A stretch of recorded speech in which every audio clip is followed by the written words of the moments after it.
Hello everyone. 37ನೇ ಪ್ರಶ್ನೆಯನ್ನ ಗಮನಿಸಿ. ಚಿತ್ರದಲ್ಲಿ ತೋರಿಸಿರುವಂತೆ ಒಂದು ನೇರ ಹೆದ್ದಾರಿ ಗೋಪುರದ ಪಾದಕ್ಕೆ ದಾರಿಯಾಗಿದೆ.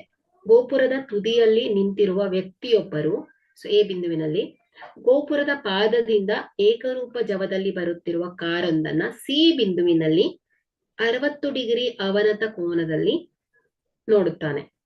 6 ಸೆಕೆಂಡುಗಳ ನಂತರ ಡಿ ಬಿಂದುವಲ್ಲಿ ಕಾರನ್ನ ನೋಡಿದಾಗ ಕಾರಿನ ಅವನತ ಕೋನವು 30 ಡಿಗ್ರಿ ಆಗಿರುತ್ತದೆ.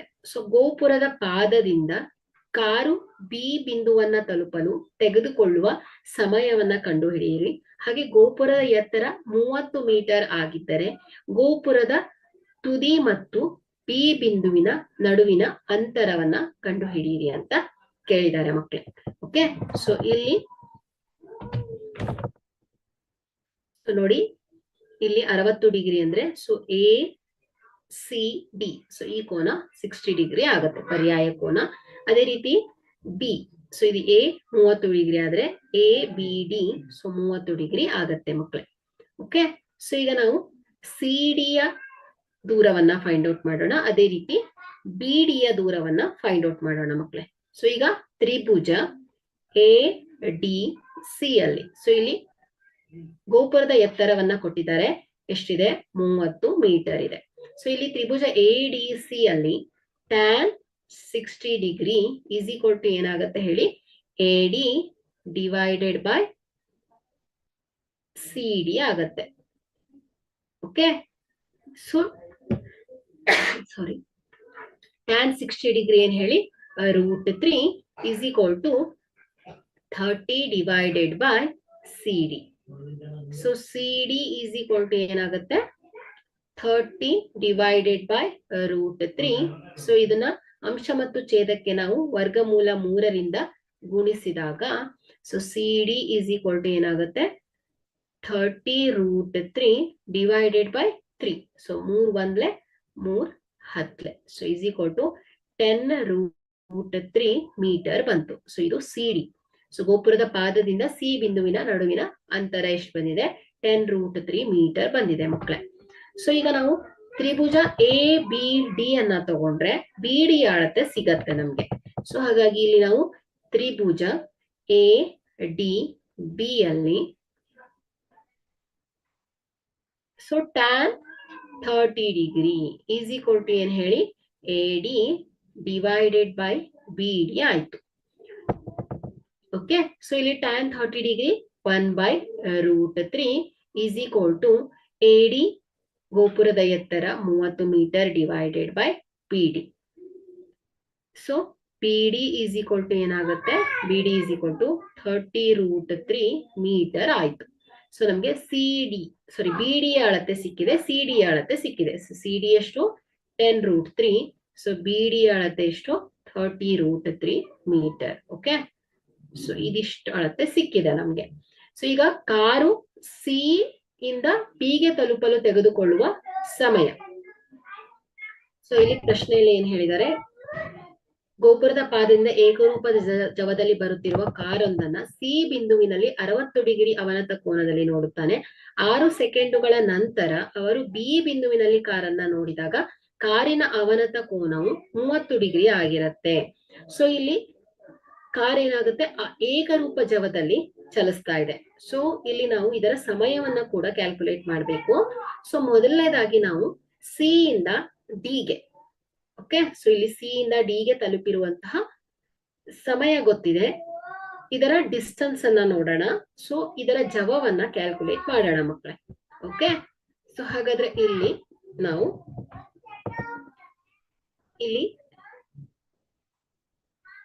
ಜವ ಇಸ್ ಈಕ್ವಲ್ ಟು ಚಲಿಸಿದ ದೂರ ಡಿವೈಡ್ ಬೈ ತೆಗೆದುಕೊಂಡ ಕಾಲ ಅಲ್ವಾ? ಇಲ್ಲಿ ಜವ ಇಸ್ ಈಕ್ವಲ್ ಟು ದೂರ ಎಲ್ಲಿಂದ? ಸಿ ಇಂದ ಬಿ ಗೆ ಚಲಿಸಿದಂತಹ ದೂರ C B divided by C ಇಂದ ಬಿ ಗೆ ಚಲಿಸಲು ಅದು 6 ಸೆಕೆಂಡುಗಳ ನಂತರ ಬಿ ಬಿಂದುವಿನಲ್ಲಿ ಕಾರನ್ನ ನೋಡಿದ್ದೇವೆ. ಅಂದ್ರೆ ಏನಾಯ್ತು? ಸಿ ಇಂದ ಬಿ ಗೆ ತಲುಪಲಿಕ್ಕೆ 6 ಸೆಕೆಂಡ್ ತಗೊಂಡಿದೆ ಅಂತ ಆಯ್ತು ಮಕ್ಕಳೇ. 6 second.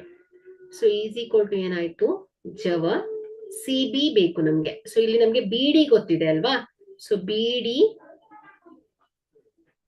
D minus C D ಮಾಡಿದ್ರೆ ನಮ್ಗೆ ಬಿ ಡಿ ಅಳತೆ ಬಿ ಸಿ ಅಳತೆ ಸಿಗತ್ತೆ. ಓಕೆ, ಸೊ ಬಿ ಸಿ ಯ ದೂರ ಬೇಕು ನಮ್ಗೆ. ಸೊ ಹಾಗಾಗಿ ಇಲ್ಲಿ B D minus C D ಮಾಡಿದ್ರೆ ನಮ್ಗೆ ಬಿ ಸಿ ಯ ಡಿಸ್ಟೆನ್ಸ್ ಸಿಗತ್ತೆ ಮಕ್ಕಳೇ. ಸೊ ಹಾಗಾಗಿ 30√3 minus 10√3. Okay, so is equal to ಏನಾಯ್ತು, 20√3 ಮೀಟರ್ ಬಂದಿದೆ. ಸೊ ಇದು ಬಿ ಸಿ ಯ ಡಿಸ್ಟೆನ್ಸ್. ಸೊ ಯಾಕೆ ಬಿ ಸಿ ಯ ಡಿಸ್ಟೆನ್ಸ್ ಬೇಕು ನಮ್ಗೆ, ನಾವು ಇದರ ಜವವನ್ನ ಕ್ಯಾಲ್ಕುಲೇಟ್ ಮಾಡ್ತಾ ಇದ್ದೇವೆ. ಸೊ ಏಕರೂಪದಲ್ಲಿ ಚಲಿಸ್ತಾ ಇರುವಂತದ್ದು. ಸೊ ಹಾಗಾಗಿ ಇಲ್ಲಿ ಇದರ ಡಿಸ್ಟೆನ್ಸ್ ಏನಾಯ್ತು, 20√3 ಡಿವೈಡೆಡ್ ಬೈ 6. ಸೊ ಇದು ತೆಗೆದುಕೊಂಡ ಕಾಲ ಸೆಕೆಂಡ್, 6 ಸೆಕೆಂಡ್. ಸೊ ಇದೇನಾಗುತ್ತೆ, ಸೊ ಇಲ್ಲಿ 2 3 2 10. Okay, so is equal to ಏನಾಯ್ತು, 10√3 divided by 3 meter per second ಆಯ್ತು. ಓಕೆ, ಸೊ ಈಗ ನಾವು ಸಿ ಡಿ ಯ ಡಿಸ್ಟೆನ್ಸ್, ಸೊ ಇಲ್ಲಿ ತೆಗೆದುಕೊಂಡ ಕಾಲವನ್ನ ಹೇಳಬೇಕು ಮಕ್ಕಳೇ. ಅಂದ್ರೆ ಡಿ ಇಂದ ಸಿ ಗೆ ಬರಲು ಎಷ್ಟು ಸಮಯ ತಗೊಂಡಿದೆ ಅನ್ನೋದನ್ನ ಕ್ಯಾಲ್ಕುಲೇಟ್ ಮಾಡಬೇಕು. ಸೊ ನಾವಿಲ್ಲಿ ಸಿ ಇಂದ ಬಿ ಗೆ ಎಷ್ಟು ಜವದಲ್ಲಿ ಚಲಿಸ್ತಾ ಇದೆ ಅನ್ನೋದನ್ನ ಕ್ಯಾಲ್ಕುಲೇಟ್ ಮಾಡಿದ್ದೇವೆ. ಸೊ ಬಟ್ ಇಲ್ಲಿ ಏನ್ ಕೇಳಿದಾರೆ ಅವರು, ಡಿ ಇಂದ ಸಿ ಗೆ ತಲುಪಲು ಎಷ್ಟು ಸಮಯವನ್ನ ತೆಗೆದುಕೊಂಡಿದೆ ಅಂತ ನಾವು ಹೇಳ್ಬೇಕು ಮಕ್ಕಳೇ. ಸೊ ಏನಾಗತ್ತೆ, ಡಿ ಇಂದ ಸಿ ಗೆ ಚಲಿಸಲು ತೆಗೆದುಕೊಳ್ಳುವ ಸಮಯ, ಸಿ ಇಂದ ಬಿ ಗೆ ಚಲಿಸಲು ತೆಗೆದುಕೊಂಡ ಸಮಯ ಈಸ್ ಈಕ್ವಲ್ ಟು ಏನ್ ಹೇಳಿ,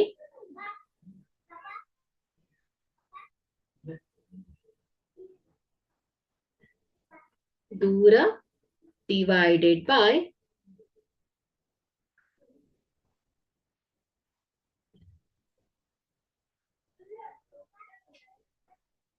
ಸೆಕೆಂಡ್.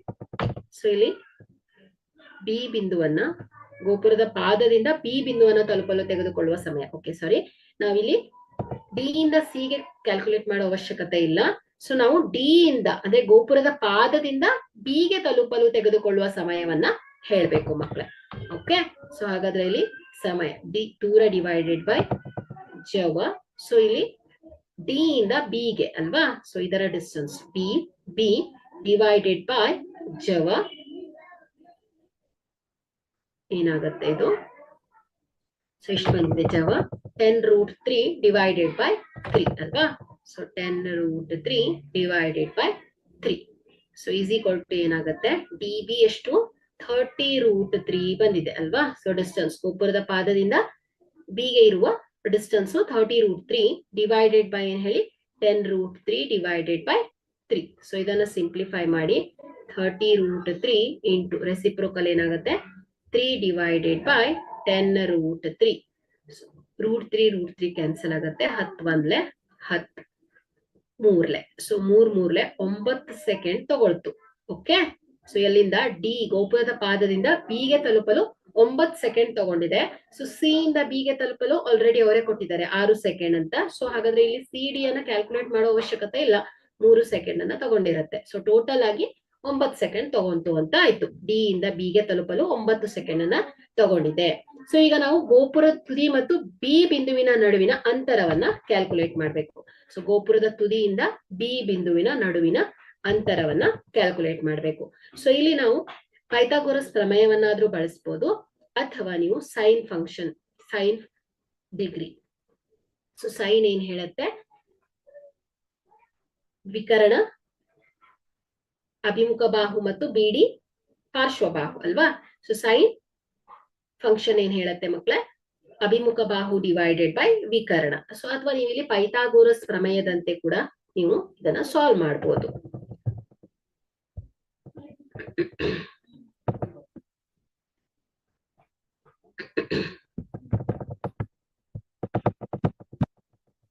ಸೊ ಇಲ್ಲಿ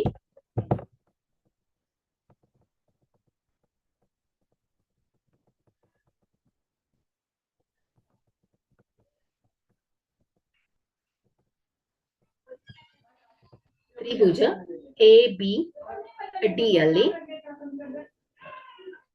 ತ್ರಿಭುಜ ಎ ಬಿ ಡಿ ಯಲ್ಲಿ sine 30 degree is equal to ಏನಾಗತ್ತೆ ಹೇಳಿ ಎ ಡಿ ಡಿವೈಡೆಡ್ ಬೈ ಏನಾಗತ್ತೆ ಹೇಳಿ ಎ ಪಿ ಆಗತ್ತೆ. ಓಕೆ, ಸೊ ಸೈನ್ 30 ಸೈನ್ ಏನ್ ಹೇಳಿ ಅಭಿಮುಖ ಬಾಹು ಡಿವೈಡೆಡ್ ಬೈ ವಿಕರ್ಣ. ಸೊ ಸೈನ್ 30 ಡಿಗ್ರಿ ಏನ್ ಹೇಳಿ 1/2 is equal to A D 30 metre ಗೋಪುರದ ಎತ್ತರ ಡಿವೈಡೆಡ್ ಬೈ ಎ ಬಿ ಆಗತ್ತೆ. So A B is equal to ಏನಾಯ್ತು 60 ಮೀಟರ್ ಆಯ್ತು ಮಕ್ಕಳೇ. ಹಾಗಾದ್ರೆ ಇಲ್ಲಿ ಗೋಪುರದ ತುದಿ ಮತ್ತು ಬಿ ಬಿಂದುವಿನ ನಡುವಿನ ಅಂತರ 60 ಮೀಟರ್. ಸೊ ಅದೇ ರೀತಿ ಗೋಪುರದ ಪಾದದಿಂದ ಬಿ ಬಿಂದುವಿಗೆ ತಲುಪಲು ತೆಗೆದುಕೊಂಡ ಕಾಲ 9 ಸೆಕೆಂಡ್ ಆಗಿದೆ ಮಕ್ಕಳೇ. Okay, thank you.